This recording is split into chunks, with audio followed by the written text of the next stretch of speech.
Alors, activité différentielle numéro 3. Aujourd'hui, on va parler de cet objet qui est une lampe solaire d'extérieur à 8 LED. Alors, qu'est-ce qu'on peut voir sur l'emballage? En haut à gauche, qu'il y a un détecteur de mouvement. Juste en dessous ici, qu'on a une autonomie solaire de 12 heures. On a un éclairage ultra puissant de 80 LM. Alors qu'est-ce que ça veut dire LM? Ça va être un des travaux à faire pendant la réalisation de la fiche technique, c'est de chercher ce que veut dire LM. On a un mode marche arrêt, donc certainement un bouton pour l'allumer ou l'éteindre, formidable. On retrouve ici la même chose qu'à gauche, détecteur de mouvement, sensor de movimento, ça doit être de l'italien. Voilà, donc une lampe solaire d'extérieur à 8 LED.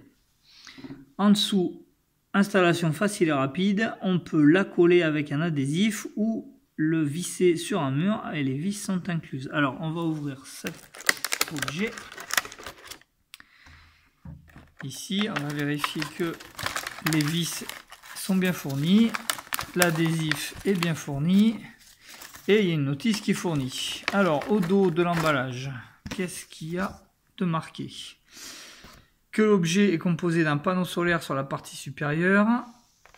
Donc on retrouve ici, donc c'est un panneau a priori qui est monocristallin, non, qui est polycristallin, on le voit au niveau des reflets bleus là sur le revêtement, du moins les cellules silicium, les cellules photovoltaïques.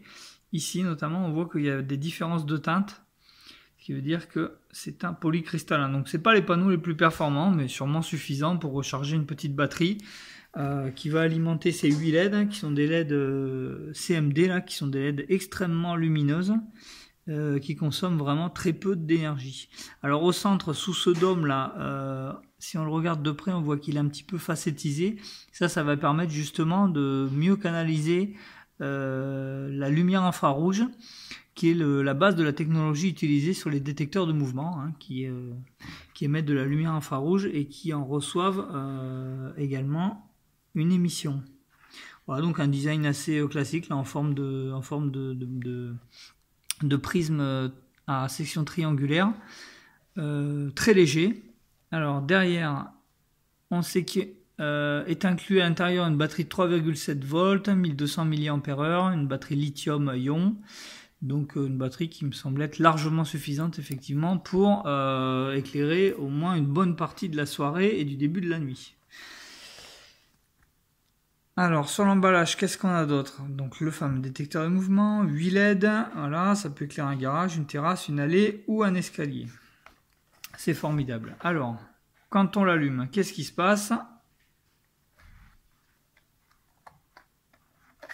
Alors, il ne se passe rien du tout, ça ne s'allume pas.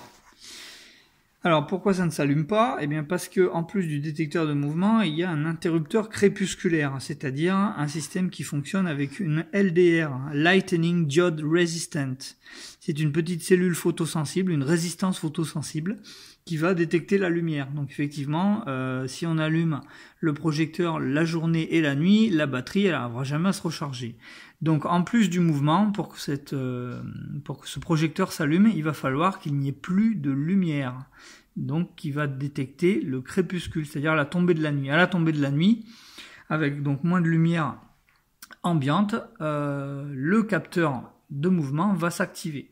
Alors au crépuscule, si on regarde la notice, on a ces petites LED là qui vont s'allumer un tout petit peu et qui vont se mettre en mode veille pour créer un petit éclairage permanent. Et le mode vraiment lumineux, c'est-à-dire l'allumage du projecteur proprement dit, va se faire donc à deux conditions, qu'il fasse nuit et qu'il y ait un mouvement. Voilà. Donc pour que ça fonctionne, il faut le mettre dans le noir, ce qui va être difficile. Ici, c'est bien allumé. Voilà, là on a un éclairage. Alors l'appareil photo n'arrive pas. Alors, on voit que ça s'est allumé, hein. Mais ça fait un contre-jour, donc l'appareil photo. Donc c'est très lumineux, hein, c'est très lumineux. Voilà. Donc ça s'est bien déclenché dans l'obscurité.